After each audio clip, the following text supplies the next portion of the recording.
Hello to my feasting friends. It's been a while, and I'm excited that we are getting ready to dive into Passover. So I have opened the group back up, and you are welcome to begin inviting friends who are like-minded and would like to learn about or continue learning about or participating in Passover. As you consider who you want to invite, I would like to ask you to consider being selective. There are a lot of people out there that really don't want to be in this group, and that's okay. They're on a different path, or they're on a path that's not here yet, or they're way beyond the path that I'm on. So just make sure as you invite people to join the group that they want to be here. There are a lot of people in my life that I wish wanted to be here, but they don't. And so they're not going to benefit, and it might be confusing for them, and we don't want that for our friends and our loved ones.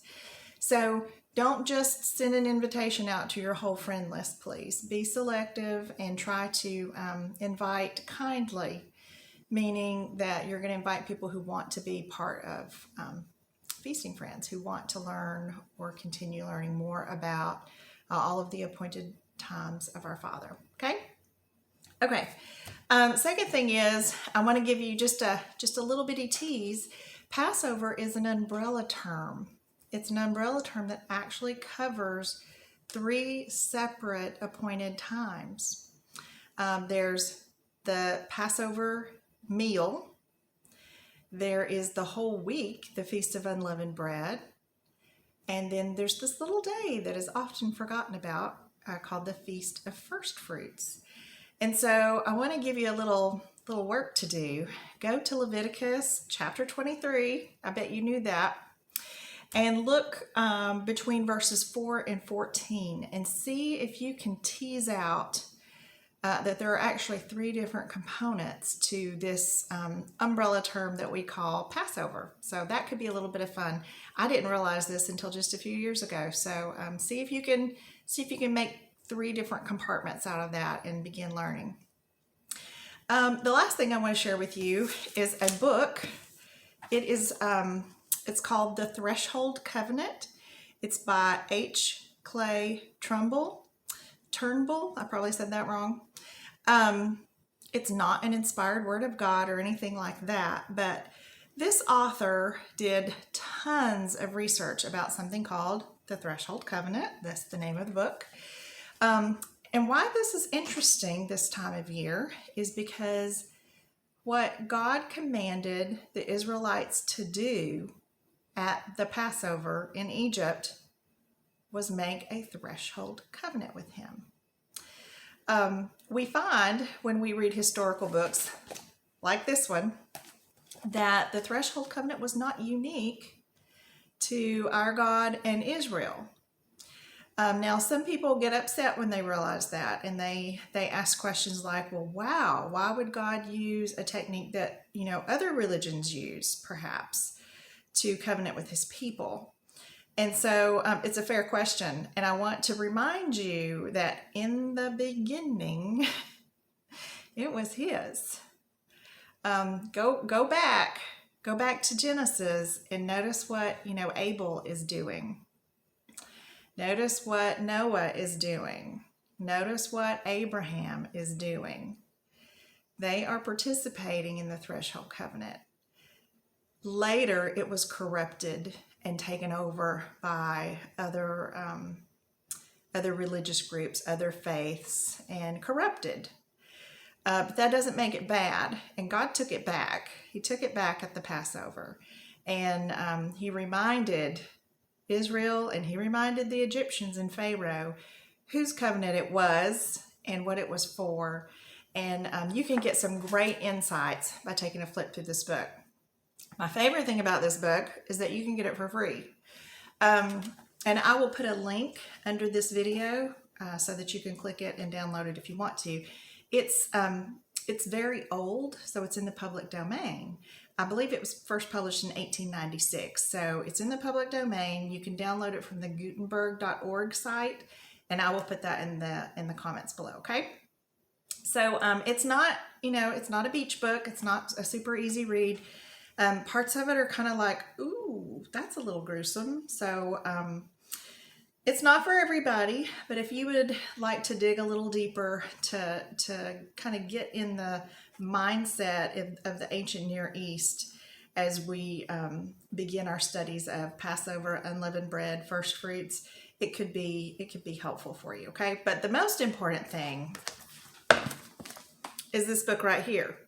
So make sure that you are putting the Bible first, obviously, and looking at the biblical text there in Leviticus 23, 4 through 14. I typically read the Tree of Life version, the TLV. It's a great version. I really like it. I don't particularly love it for this little section, though. And it's just because it has some Hebrew words in there that are not real familiar to me and a lot of other people.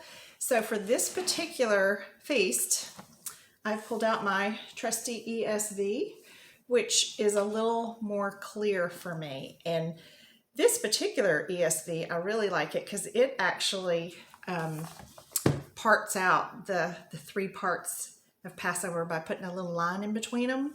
And so that's always helpful too when you're trying to tease something out, especially when you're not real familiar with it and you're getting more. Okay, so go ahead and begin inviting friends. Of course, the goal is not for our group to be huge. I just want the people who need to be here to be here. We're not out trying to advertise or to, hit a certain number. It's nothing like that. But if you were blessed by studying the feast in the fall and you feel like, man, Susie, she needs to hear this, or John, he wants to know these things, then this is your time that you can go ahead and invite those people. And in the next few days, we'll begin putting content out. I'm going to give you just a little, let you inside my head just a little bit. The reason I say things like, we'll do this in a little bit, or, in the incoming weeks, I'll do that, is because I don't have a real firm schedule for this group, because I don't have a real firm schedule for my life. I work, I homeschool, I'm a wife, I have a teenager, I cook dinner at night, I have dogs, goats, chickens, like there's a lot happening at my house. And so what I do is I look for time, like this time right now. Teenager just went to sewing class, husband went to work. Thankfully, the mail lady hasn't come by yet to get the dogs barking. So I just work in found time, just like many of you do for your hobbies and the things that you do that are extra. So while I kind of have some goals in my mind as to when I want things to happen, I don't have firm dates, and it's not because I'm being difficult. It's just because I don't know when my house is going to be quiet and when my heart's going to be full of the study that it takes to be able to talk with you. So that's just a little bit about me. I'm not trying to be evasive or difficult. I just am, I'm just working on finding that time. We still have plenty of time, though. I don't want you to worry about time, because Passover, unleavened bread, first fruits this year is in mid-April. By the calendar that I keep, we talked about calendars a long time ago. If you keep a different calendar, blessings to you. No problems here, and nobody in the group's going to fuss at you about that, okay? We're going to respect one another, and let's celebrate with one another. I'll come to yours, you come to mine. We'll just do it a lot. But we have time. So as I make this video, it's January. We've still got all of February, all of March. We will be ready, no problem, by April. So you've got your homework. Begin looking at Leviticus 23, 4 through 14. If you're so inclined, you can download the Threshold Covenant book. You notice I have a print copy as well. I actually prefer reading my online copy because I can highlight and search for words in my iBooks.